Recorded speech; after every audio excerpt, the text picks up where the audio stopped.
Dr. Perkins was born into Mississippi poverty, the son of a sharecropper. He fled to California where he was 17. When he was 17, after his older was murdered by a town marshal. Although Dr. Perkins vowed never to return, in 1960, after he accepted Christ, he returned to his boyhood home to share the gospel of Christ with those still living in the region. His outspoken support and leadership role in civil rights demonstrations resulted in repeated harassment, imprisonment, and beatings. Today, Dr. Perkins is president of John M. Perkins Foundation for Reconciliation and Development of Jackson, Mississippi. He's one of the leading evangelical voices to come out of the American civil rights movement. He's also an internationally known author, speaker, and teacher on issues of racial reconciliation and Christian community development. Despite dropping out of school in the 3rd grade, Dr. Perkins is an author and international speaker and teacher on issues of racial reconciliation, leadership, and community development. For his tireless work, he received honorary doctorates from Wheaton College, Gordon College, Huntington College, Geneva College, Spring Arbor University, North Park College, and Belhaven College. In 2006, he was named Distinguished Visiting Professor at Seattle Pacific University. He's the author of 9 books, including A Quiet Revolution, Let Justice Roll Down, with Justice for All, Beyond Charity, He's My Brother, and others. You know, it has really been a pleasure and a privilege to just sit and hear Dr. Perkins speak, and you know, just to listen to the wisdom of God pour out from his heart. And I just want to invite everyone to just put your hands together as we welcome him to share with us tonight again. Well, it's a thrill for me to be here in Jamaica. I believe that we are living in a very important and critical time, that there's a whole informational culture paradigm shift in our society.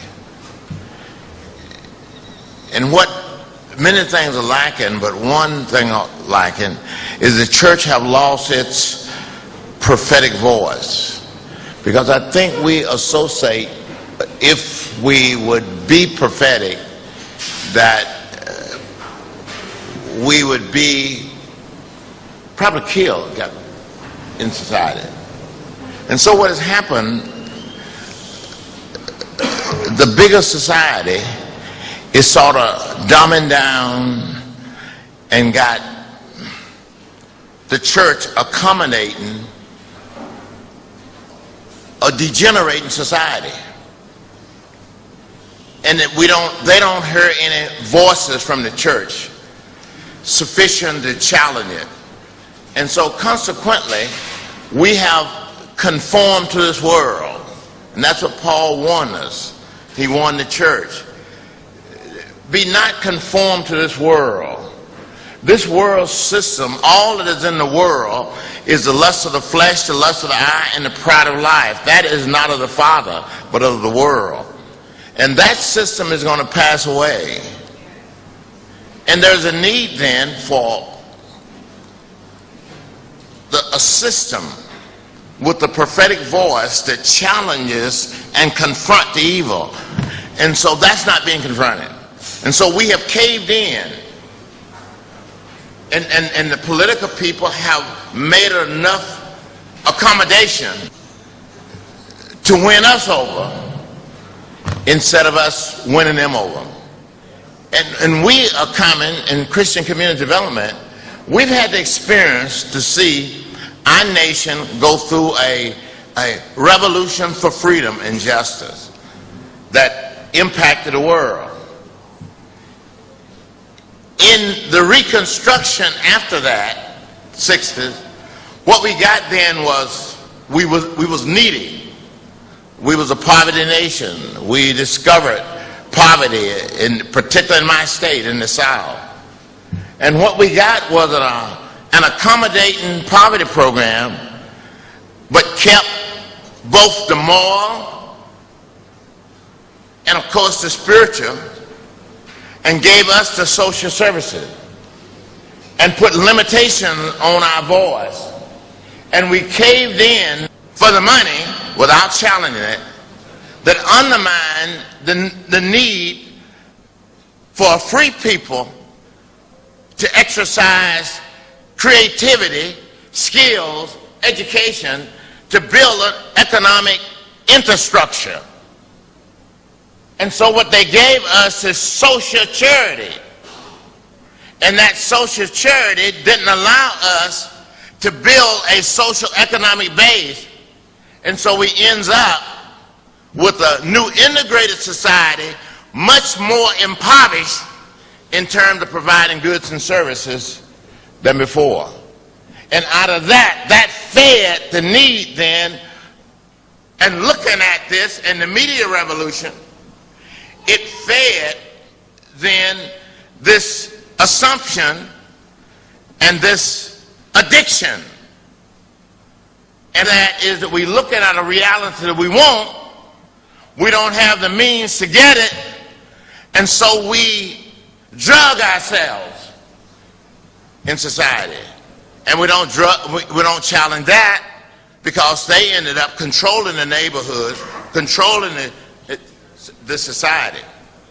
And so we ended up then eventually going to a sort of a prosperity theology that gave people some hope, but it was only prosperous more so for the leaders, because that wasn't invested in development, the prosperity. And now we're coming with an illusion of that. You're not hearing much of that. You're not hearing much of that now in our society. And so we are talking about returning to God. We're talking about turning, and we're also talking about returning to development. This is community development. This is stability. What is broken in our society is the family and the community. And the community where there is a community that contributes to the economy. And we have pretty much become consumers in my country and not producers. So we are challenging something. We are challenging this cheap charity that creates dependent and don't free people in terms of their ability to gain the equity and the capital. It's not a matter in my country of income. It's a matter of not having an infrastructure in our community place to provide the goods and services. We can go into all of the communities in America, and we can go to the Korean community, and it's one of the richest communities, probably richer than the communities inside of Korea themselves in LA. We can go into Chinatown in all of our cities, and you'll find them there. Now in our community, the new immigrants, the Arab and others, controls a certain amount of services, but they also control all of the services basically in the black community in our community, and we're at the whim of them. And so we're talking about the church now becoming salt and light. We're talking about the church becoming stewards of the neighborhood and not just beggars, but utilize the resources that we have. And right now it's not a matter of resources, it's a matter now of infrastructure and motivation and determination to build the capital and the wealth within the community. And so we're talking about a holistic development. And that challenges us, because that challenges us to plan. It tries us to delay our instant gratification and to look to the future. We need to be looking at education. We need to be looking at development within our community. So what we're not talking here about just traditional we believe that we ought to celebrate. We believe we ought to worship. We think that there need to be a prophetic voice, and there's no doubt that we're talking biblical. We're talking from the Bible. But it's sort of because we don't accommodate charity, and much of this is conflict. You will not reach your success if you are doing one thing and then you're doing something else, especially where you get the money from. You got conflicting interests, and the government, most governments want us to be somewhat religious to identify with our culture, but what they really want is a secular society. They really want a secular society, and we're talking about Christian community development. And I believe there's enough freedom, but I believe that God is on our side. I believe that God is on our side, or better yet, that we're on God's side. We're on God's side. So that's what we're talking about. So I know that if it's been totally dependent on, if you can get government support and still have the will to carry out your own plan, you're doing okay. But if the government is then controlling the development and controlling the philosophy of the development, you're going to end up with a secular society. And so we believe here that we as Christians can develop an alternative. And this alternative should be salt and light, and it should be persuasive, and that we should reflect the kingdom of God that is coming, and that we should invite people to join with us, and let's build community where we can be free and worship God, and that we can help the poor, and we can serve the poor. But we can serve the poor in a way that they can join with us to contribute to the development. We serve the poor now that act in a way through this charity that undermines their own dignity and create more of them in the neighborhood and in the community. We're challenging that. We're challenging. So if you hear something different, it is different. And we can't make an adjustment. When we say relocation, we're talking about people making a commitment sufficient enough to build the economy of that neighborhood. And it's difficult to do that and to go halfway. We need at least some leadership in that community. Yes, leadership that can trust what I would even like to see here in this city. There are many very successful Jamaicans in the United States. I would like to see a partnership between the churches here and the churches there in a way that we could bring strength, encouragement. You've got a great nation. It's here. But these needs and these ghettos is going to continue to develop people that's going to be a drain on the society, and humanity shouldn't be a drain on society. We should be looking, Jesus said, I have come that you might have life and that you might have it more abundantly. And the church has become a steward of that life. That's the church. We're a steward of that life in our society. So we are saying something a little different, although we are saying something a little different in terms of practice. We're saying that the church and God, who's living in his church, who is incarnated in his church, we believe that God and this church, in this church, can make a difference. That's what we are saying. So, and we're not talking about just slightly improvement. We got revival. We got to see a sense of revolution. We got to see a transformation.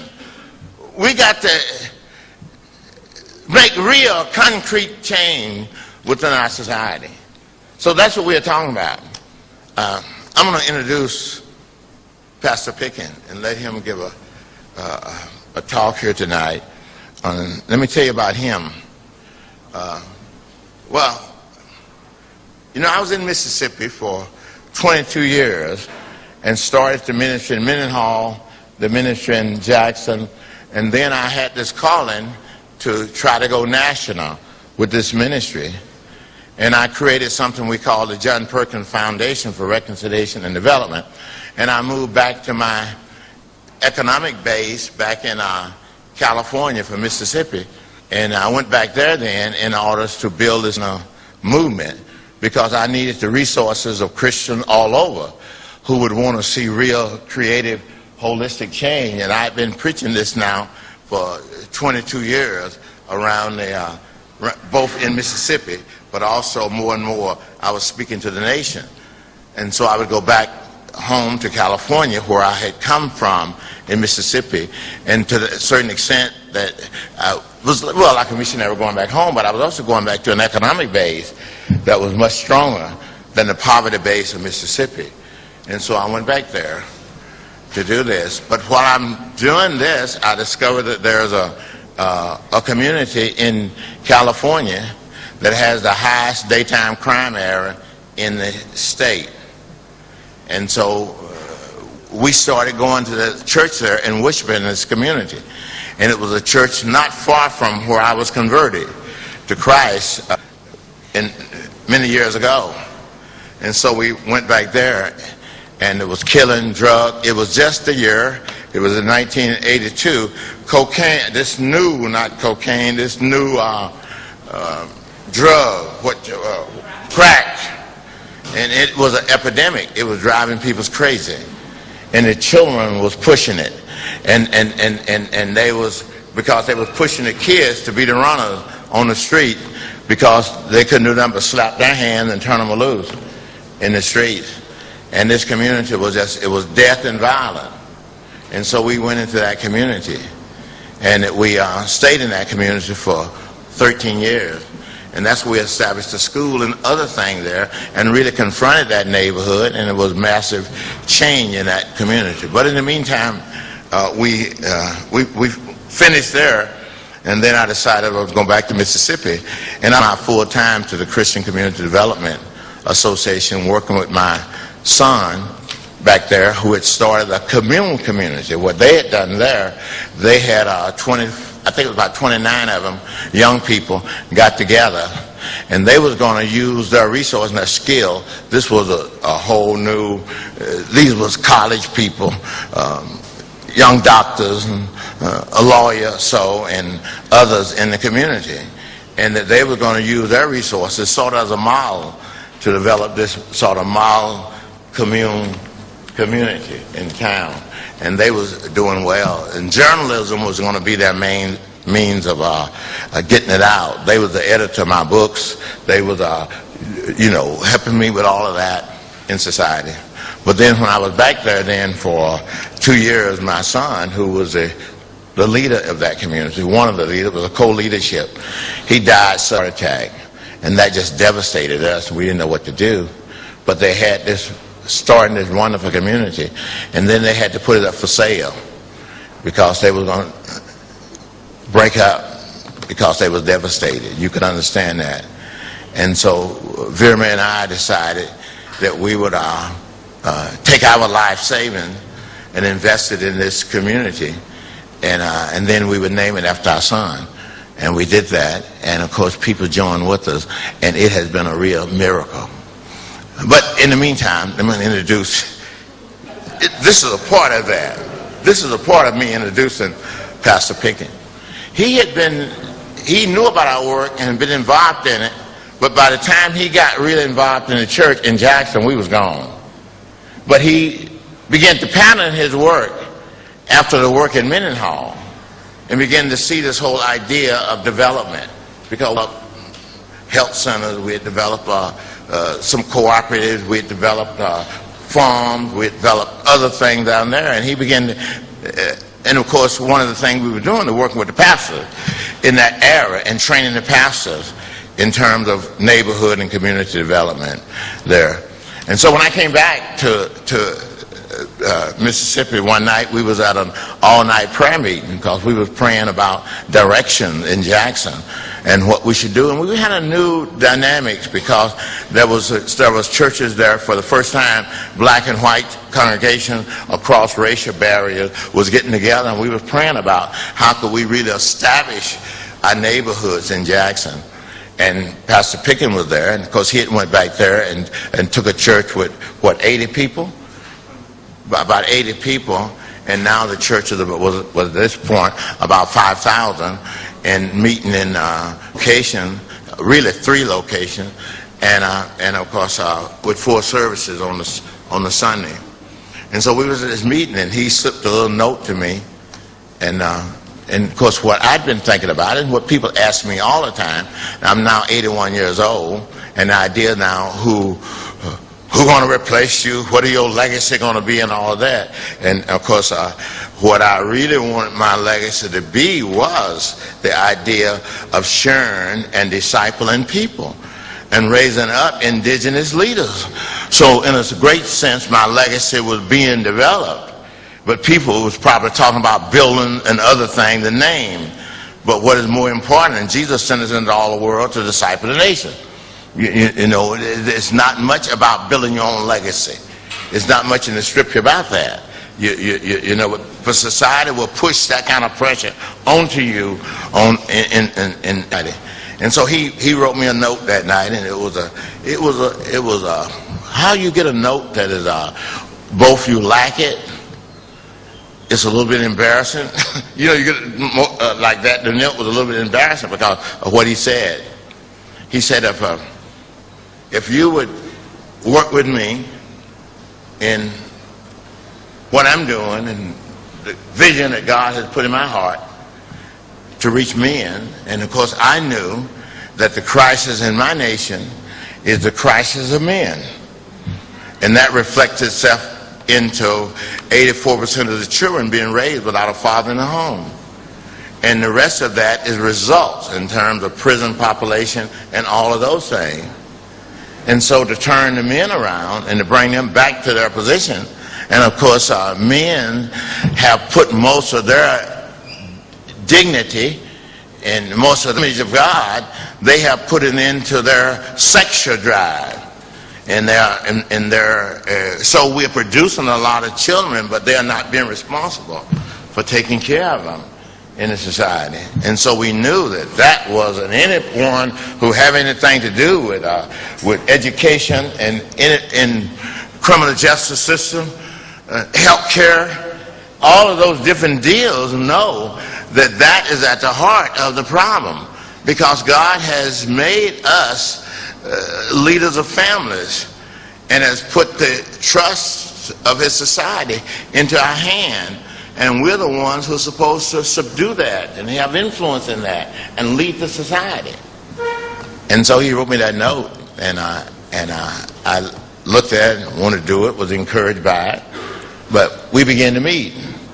And so I couldn't, and for me, I had to have something to create. And then, of course, he was very busy too. And so we started meeting together. And then we came up with this idea that we would concentrate, and he had this vision for many years that he wanted to concentrate on men. And we started this retreats on the Friday and Saturday, Friday night and Saturday. And this is revolutionary. We've been trying to hold it down to about 25 men. We can't do it. Last week before last, we had about 50 men there. And then, of course, his wife started working with the women and the mothers. And it's sort of a dynamic thing. And I have decided that I want to put a lot of the remainder of my life into this program. And I want to see it go throughout the world. And so what I'd like to do is turn the rest of the time, night, over to my dear friend, partner, buddy, and my friends are friends like Pastor Pickett. My friends are friends like Wayne Gordon. My friend is a friend like Tyler Harrison, who runs the John Perkins Center at Seattle Pacific University. People who have committed their life to a purpose to glorify Jesus Christ. And so, Dr. Pickett, in fact, he just got his something like a PhD. He just got that, and he's so glad to have that burden off in his back. And he's a former principal of a school, but now he's pastoring this, the largest gathering congregation on the Sunday morning in Jackson, Mississippi. Welcome, dear brother. Praise God. I want to share a couple things, and sometimes when you're a guy like I am, I believe that the things that God has called me to, said to me, are very significant for the body of Christ, and God began to show me that that's not just for Mississippi, but it's around the world. And what Dr. Perkins has done and us partnering up has been one of the greatest blessings in my life, just even be in his presence. But I believe that what God has said to me is the answer. And not long ago, we were in the White House in December. Back in December, we were in the White House together. And I hear a lot of people give a lot of presentations about a lot of stuff. And people say a lot of good stuff about a lot of stuff, but nobody wants to say that they actually have the answer.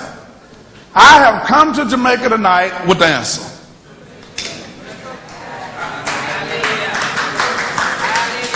Now, I don't say that arrogantly, but I don't want to insult you, but I want to tell you a truth that I believe that what God has said and what I'm telling you tonight is the answer to your nation's problem. Now, that's a mighty bold thing for somebody to say that's never been to Jamaica before, to say he has the answer to your problem.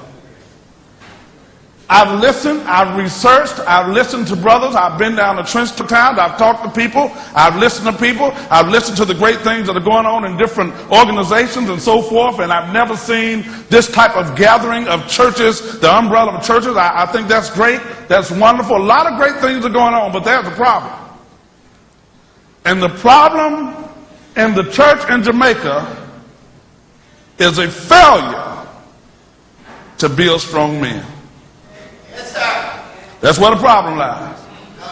There's a failure to build strong men. There's a failure to build strong men. When God called me 20 years ago, he called me to build men. He said, I want you to reach men. I want you to reach men. I want you to reach men. Now, ladies, this is not a slight to you, but I want you to hear something. The devil does not mind the church being full of women, because a church full of women will do a lot of great things. But if you want a strong church and a strong body, there are going to have to be some strong men.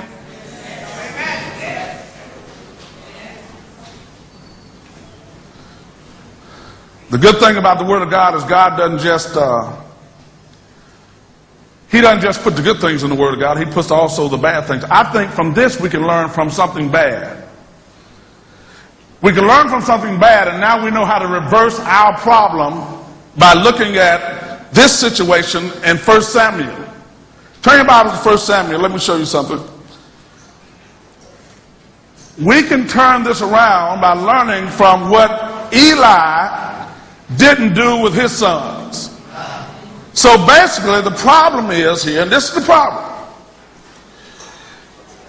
that because of a failure to parent and a failure of men to be fathered, not only in Jamaica but in America and Mississippi, there is a crisis going on.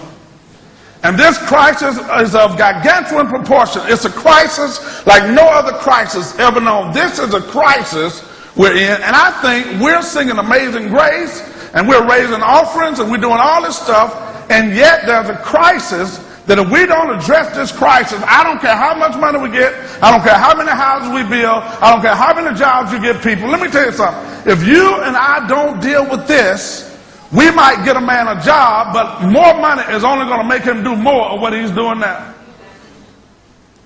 People think money is that's going to solve the problem, but without a man being discipled, money is not going to solve his problem. Money is simply going to advance his problem. Now look at this in 1 Samuel. Check this out. This is what happened with Samuel. In 1 Samuel chapter 3,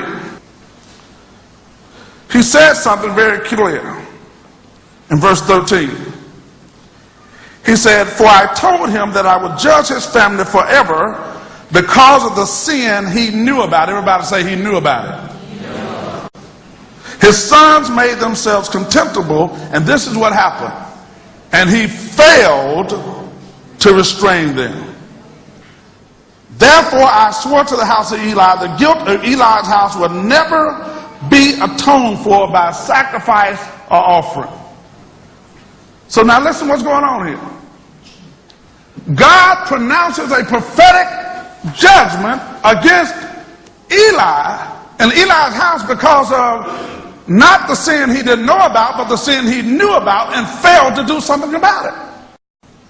And what has happened in the body of Christ is men of God like myself, deacons and great men of God, we saw a problem, and for a season we didn't deal with it. You know why? Because it's easier. It's easier to deal with the women's group than it is to go try to get men. It's easier to deal with the youth than it is to try to get men. Because men are hard. Men are stubborn, and men are not moved by emotion. Men are moved by facts, so men require more work. So we take the easy way out and we deal with everything else, but we don't deal with men. Let me tell you what happened. When I read Dr. Perkins' book, Beyond Charity, on page 78, one question struck out to me. It said, where and how can I make the most impact on the lives of the poor? What can I do to make the biggest impact on the lives of the poor? And I went to thinking. Well, is it create this? Is it create? God told me the greatest impact you can make on the poor is by building fathers. Because fatherlessness is an indicator of poverty. Fatherlessness is an indicator of prison. Fatherlessness is an indicator of every ill in our society. It is related to a lack of fathers being who God called them to be. If we want to change a nation, we got to disciple a man. I'm talking about spending time truly discipling men. Now, when we go back and look at Samuel's story, and I don't want to spend a lot of time with it because I want to tell you the solution to this thing, but I do want you to understand where the problem started. If you look in the book of Samuel, what happened was his boys started with stealing. Okay? Listen to me. Nobody robs a bank all of a sudden. It started somewhere else. So the crisis of men didn't start with sex. It started somewhere else, and we didn't deal with it. So it started with stealing. It's like the first time I stole 50 cents out of my mother's purse, and she liked to kill me. Y'all remember that? Y'all don't remember that? The first time I took something out of my mother's purse and took something off the dresser that wasn't mine, my daddy came home and he liked to kill me too. If he wouldn't have killed me for 50 cents, then I would have been taking 50,000. So what happens in a society with people is the more we give in and the more we let go, the more they do. So Samuel's sons started by stealing more meat than what they were supposed to steal. Now bear with me because I'm going somewhere here. They started by stealing more meat. They were taking meat. Now they were supposed to get a certain amount of meat, but they were supposed to get it a certain way.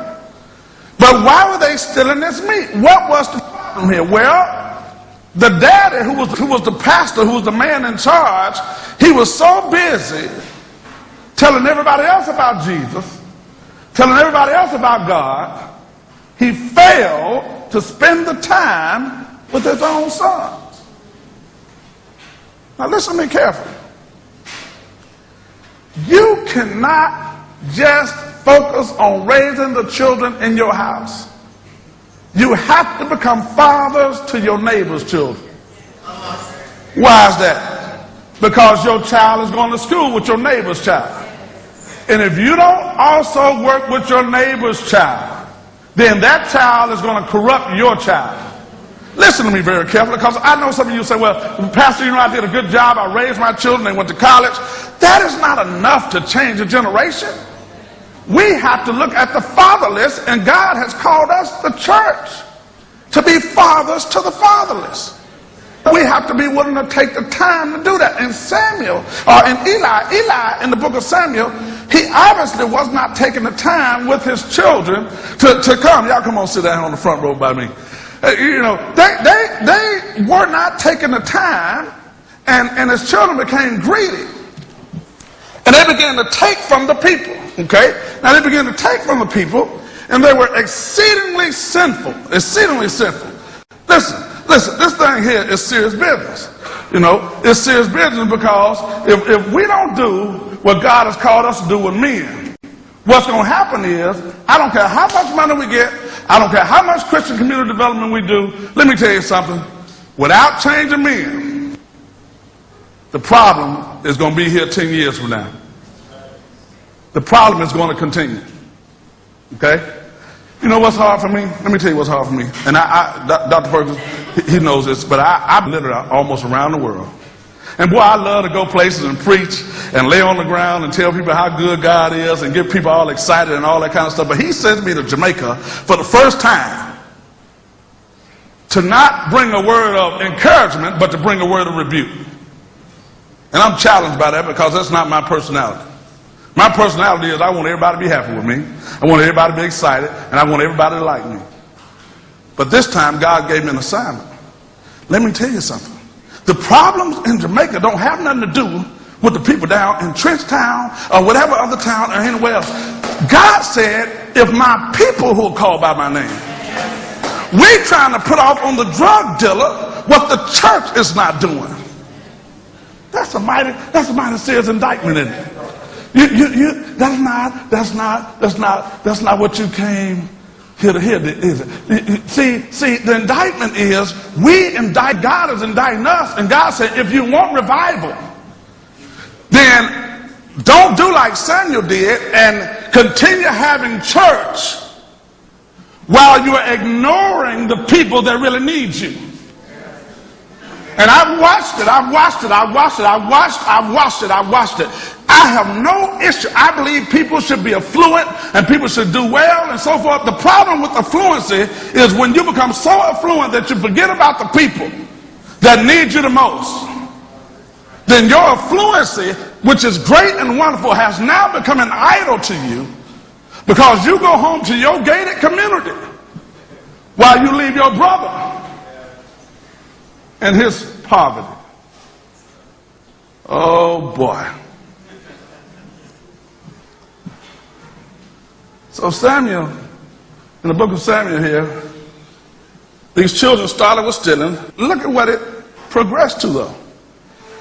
See, every problem, it starts somewhere, but listen what happened. If you read in Samuel verse 22, now they went from stealing to they began sleeping with the women at the temple. Do y'all believe me? Y'all have your Bibles? They began sleeping with the women at the temple now in verse 22. Listen what happened. Now Eli, who was very old, heard about everything his sons were doing to all Israel and how they slept with the women who served at the entrance to the tent of meeting. Check out what was happening. They had gotten so bold, their daddy wasn't spending any time with them. He had to hear about what they was doing. They were sleeping with the women at the temple, and when he went to talk to them, he didn't press the issue. What he basically said was, now boys, y'all know that's not right. In other words, he went on to his church meeting and went on to this church business, but yet sons were sleeping with the women at the temple, and he didn't say anything to them. He didn't deal with the issue. Now, saints of God, I've been checking out and I've been listening very carefully, and Jamaica leads the world in out-of-wedlock birth. Out-of-wedlock birth is led here in Jamaica for the whole world. That's true. Now, if you don't think that's a crisis, if you think it's all right for us to keep having church as usual and to keep doing ministry the same way, and you lead the world an out-of-wedlock birth, which is an indicator of a child growing up in poverty with low self-esteem and ended up in prison.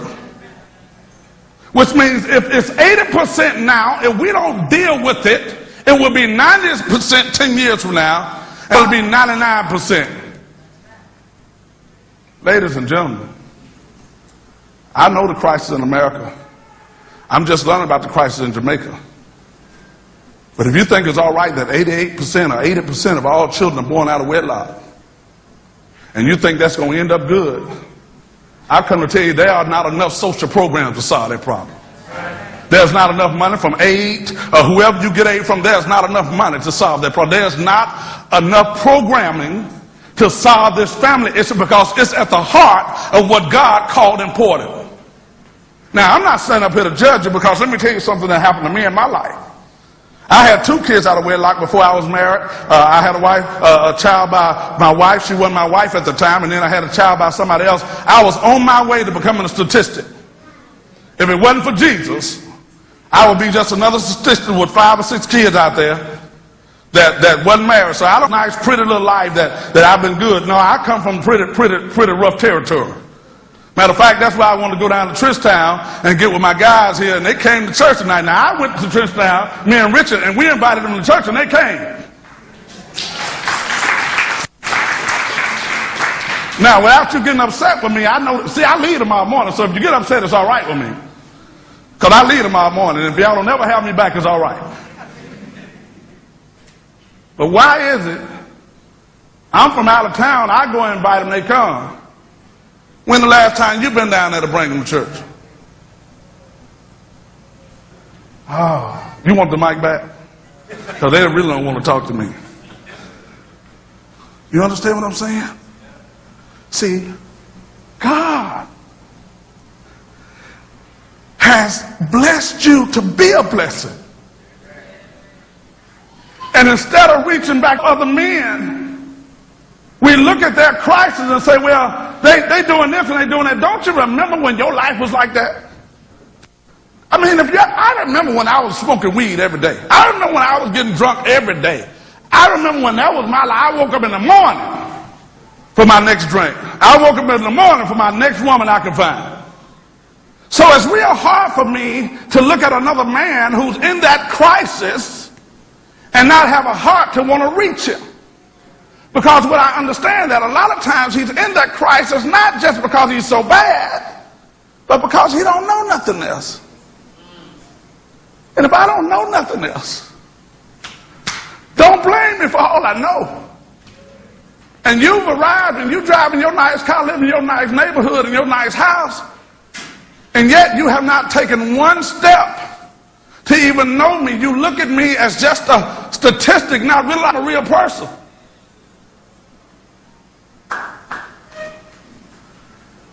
This is when you feel like you're on an island all by yourself. You know, Peter came to church tonight. I'm not going to put Peter on Front Street, but Peter came to church tonight. He gave him his word he was coming, Richard, and they brought somebody else. They came to church tonight. And Peter ain't just no statistic. Peter a real person. Peter ain't done nothing no worse than some of us in this room have done, if we were willing to be honest, if we would roll back the hands of time. We might not have got caught, but we done some stuff. Peter been shot 7 times, but God kept him here.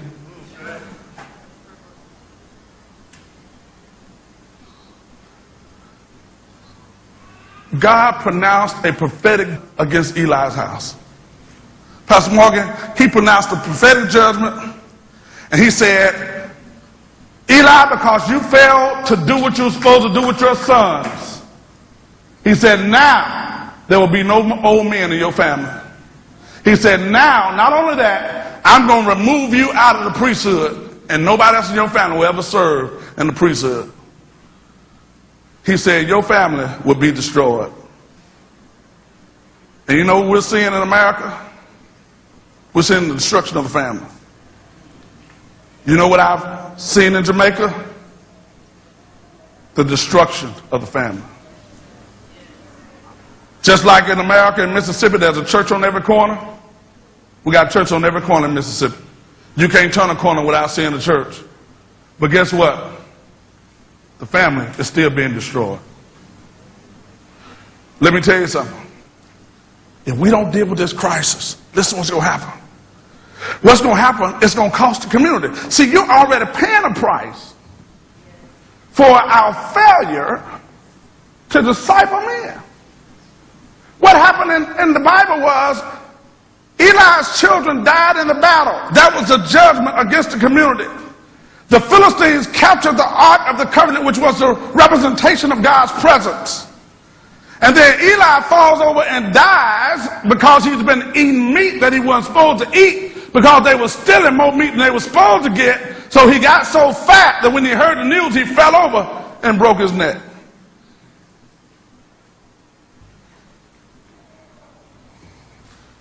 In Mississippi, let me give you some statistics.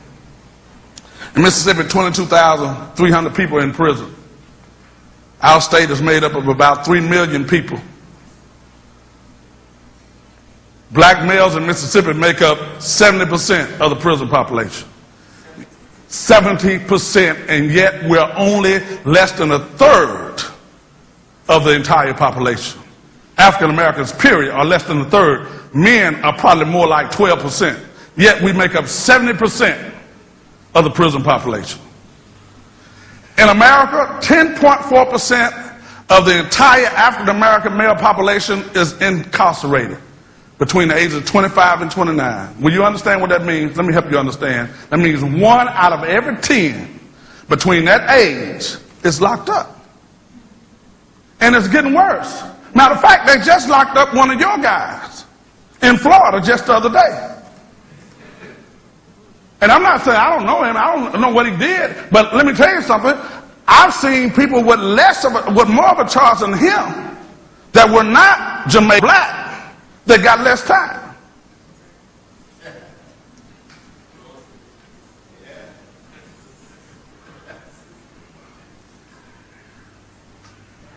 There are more black men in prison than are in college in America.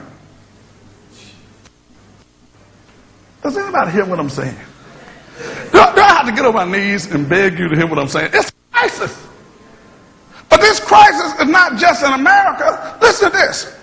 This crisis is in the world. In Jamaica, Jamaicans account for 84% of all Caribbean prisoners in the UK. 84% of all the Caribbean prisoners come from Jamaica. Did y'all know this, or I'm just talking? 84%. So black men and women account for almost 15% of the prison population when they only make up 2% of the population in the UK. If you don't know there's a crisis, then maybe. Prisons in Jamaica are overcrowded. At one time, you were the third leading nation in homicides. I know you're not that now. Still that. Number one. Number one now. Number one. Homicides per capita. 62% in 2005. Do you understand what I'm saying? You think it ain't a crisis. That's the crisis. So we're in a crisis. So now, I want to give you the crisis, because I tell you, I got the answer to the crisis. I got the answer to your crisis. Do you want the answer to your crisis? I got the answer. Here go the answer then. I'm going to tell you what the answer is. First of all, the church must make reaching men must be a priority in your church. I mean, I don't care what else you're doing. Reaching men must become a priority in your church. Stop some of the other stuff. Make men a priority. The reason my church is made up of 45% or more of men is because 15 years ago I made reaching men a priority. So in the beginning of pastoring my church, in my vision statement is, we're going to reach black men and boys. On many Sundays, on any given Sunday, you can go, you can come to my church, show up when you want to. On any given Sunday, there are more men in church than women. You ever heard of that? I mean, black men. More black men in church than women. So we wonder why one of the epidemics in our nation is homosexuality among young girls. I wonder why, because they don't have nobody to marry. I wonder why, because 10% of them locked up. See, one crisis is another crisis and creates another crisis and creates another crisis. So it must become a priority. Number two, the senior pastor must be the leader of this men's movement. Dr. Perkins and I, one weekend out of every month, we take a whole Friday night and Saturday half a day and do retreats with men. Now, I fly all over the world now. I go every place. I'm here, there, and the other. I'm busy. But you know what? God told me something. This is for the pastors. Listen to me, pastors.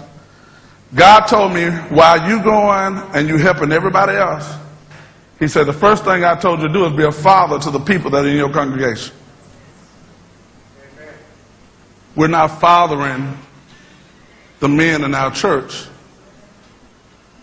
We're not fathering them. They don't see a father. They don't have a father figure. They don't have anybody to teach them how to be a man. Most men spend most of their time with women. They got a mama at home. They got a woman teaching Sunday school. They go to school for the first few years of their schooling. They got a woman. Most men in America don't see a man in any kind of authority role until he gets to high school. So who's teaching them how to be men? So we wonder why they're switching around here. We wonder why they don't know how to act. Is because they don't have any men teaching them how to be men. So if I don't know how to be a man, I know there's something in me. So what am I going to do to affirm my manhood? I'm going to go try to sleep with as many women as I can.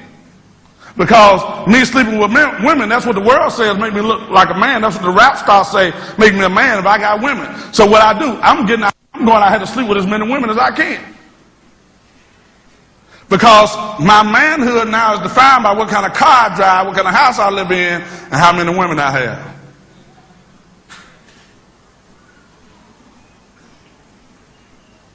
Third thing, pastors, take you a group of men in your church. Take those men and begin to disciple those 12 or 15 men. I mean, spend the time working with those men. 15 years ago, I would take men, and it blew me away the first time I did it. Monday nights in America is Monday Night Football during the football season. So Monday Night Football is a big deal, right? So my first men's group, brother, was on a Monday night. And I had written letters to 15 men to be there and meet me on a Monday night doing Monday Night Football. And guess what? Not one man ever missed a meeting. I know you thought I'd say not one showed up. Not one of them ever missed one. They didn't miss one meeting. They didn't miss one meeting. You know why? Because they were longing to be fathers. And most of these men were older than me. Wanted to spend time. They had never sat down and spent time with a man of God. And they came every time. My men keep coming because they get a chance to sit down with Dr. Perkins, who was like a grandfather, who guys from my era. There's no other man in my family I know that served God like this. There was no other man in my family. My father ain't no preacher. My granddaddy and my grandfather had multiple families. They ran clubs and juke joints. It was kind of expected that I would be a womanizer. So when I got saved and got born again, now here it is. I'm in a family that all I know is wearing women in song. And God said, that's not who you're supposed to be. But a lot of these guys don't have anybody to teach them how to be men. How am I learn how to be a man if nobody teach me how to be a man? How am I ever get out of my crisis if we acting like Eli? We preaching, we teaching, we having church, we having meetings, but there's a whole group of men dying. They dying. They dying. They dying. They're your cousins, your sons. They dying. And ain't nobody saying nothing about it. Ain't nobody dealing with it. I think God is dealing with the church in America right now. I don't know about Jamaica, but I think he's dealing with us because we have failed to take care of the least of these. And we keep coming up with more programs what Jesus did. And Dr. Perkins said that we make them Christians before we make them disciples. And I'm telling you, if you would do this, if you would start this movement, let me tell you something that happened. We've had in the last 15 months, John, over 300 some men that have come through. So now over 300 plus men have come through, have gone through that process, have gone through that retreat. And after they go through that retreat, then we put them into small groups. And now we begin to disciple and work together through material in small groups, learning from each other, holding each other accountable. And now we're at our next step, and our next phase is now we mobilize men to go into the schools and mentor and become fathers and mentors to all those boys. Why? Because 77% of all children in the United States are born to single parents. So most of them are living, so we got to try to be proactive and keep them from ever getting to that point. I can tell you right now how to increase your male participation and your male attendance by 20%. 20%, I promise you, 20%. And if it don't increase by 20%, if you do what I say, I'll send you $1,000. 20%, Pastor Bruce, 20%. If you will begin this process, I guarantee you by the end of the year, you'll have 20% more men coming to your church on Sunday. Why you say that? Because they crying out for somebody to meet them where they are. They ain't as bad as what you think. They desperate, they hungry, they tired. And God has given the church this mandate to make disciples.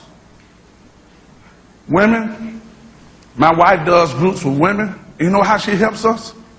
She helps us because she takes those men's wives and fiancés and begins working with them so that when this man come back home as a different man, she gonna relinquish control to let him be a man. Because part of the problem is you taking on the role as a mother to a man, and he can't grow up because you keep mothering him instead of letting him be a man.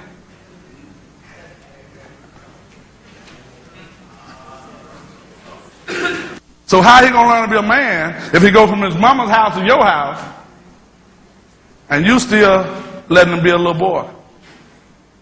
Some works with those women to help them relinquish some of the control and relinquish control. See, this thing has to be a holistic approach. And if we started at a grassroots level, what's going to happen is, first of all, because of your effort, God said, okay, I'm going to bring my favor back on you because of your effort of doing what I told you to do. Then what's going to happen, it's going to spread and it's going to grow.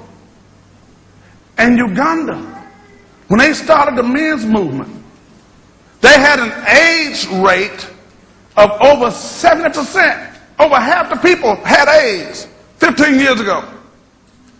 Now that number is down to less than 6%. How did they do that? They began to train and develop men and work with men in the villages and all over the cities. And things began to change and transform. I'm telling you, this is a solution to a very real problem. But it takes hard work to do this. Everybody wants results, but nobody want to do the work it takes to get there. This week has been one of the most blessed weeks of my life because, and these guys don't even understand, when I went down to Trenchtown, and these guys were playing dominoes and so forth, all I saw was myself. All I saw was my cousins and my brothers. That's all I saw. I say, man, look at these guys. I saw myself 20 years ago. A joint in his hand, a beer in his hand, kicking it. Wasn't bothering nobody, just kicking it. He said, that guy Peter, that's what he told me. He said, that guy Peter was listening to you. And he said, don't you leave Jamaica until you go back and talk to Peter. I said, God, why I gotta go talk to Peter? Peter don't know me. I don't even understand all Peter be saying. I don't speak Jamaican. I'm straining trying to understand what they talking about. But God said, because I haven't given up on the Peters of Jamaica. I haven't given up on the riches of Jamaica. I haven't given up on them. He said, but go tell the people at the conference not to give up on them.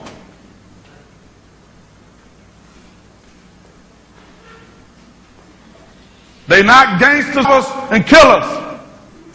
They somebody's baby. 40 years ago, 40-some years ago, there was somebody's baby that was born. Somebody's mama that loved them. Somebody's baby. Now what if this was your baby? It's our responsibility, church. It's our responsibility. You say, what do we need to do? We need to start a revolution. We need to start a men's revolution.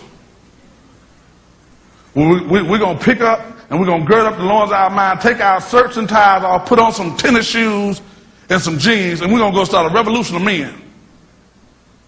And we're going to go start a revolution with men and boys, and we're going to go after them, and we ain't going to be playing, and we ain't going to be no punks. You know why men don't want to come to church? Because the church is so feminine. They don't want to come because it's so feminine. They want some men. They need some real men. Some of the biggest drug dealers in my city go to my church.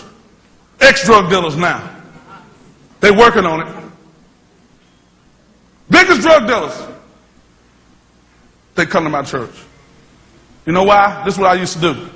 They used to be at the club. What I used to do, I know everybody can't do this, but my armor bearer, he used to be a gangster, so forth, so he would take me down to the club where they was at, and I would sit outside on the car. Pastor Pickett. The church folk talked about me. You know, because that's what church folk do.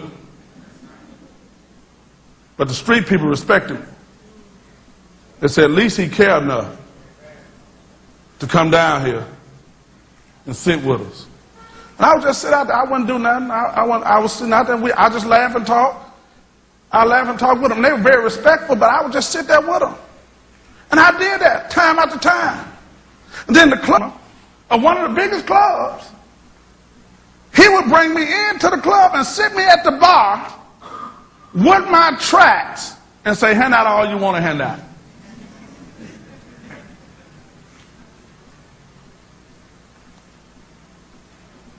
Church,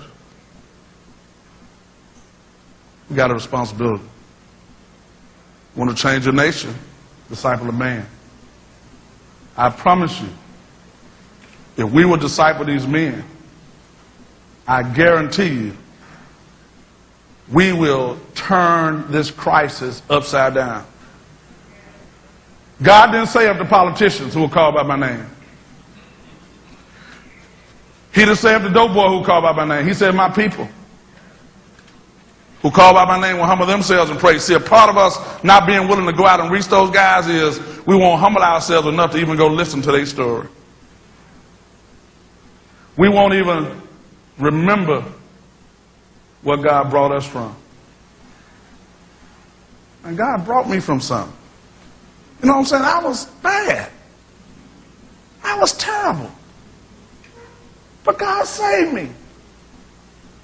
And now he's given me the ministry of reconciliation. So how could I dare not go to the people that need me the most? Ladies, how could you look at a girl on the street who's selling her body or who has a baby out of wedlock and not look at her with compassion And go grab her and hug her and say, what you need to come off these streets?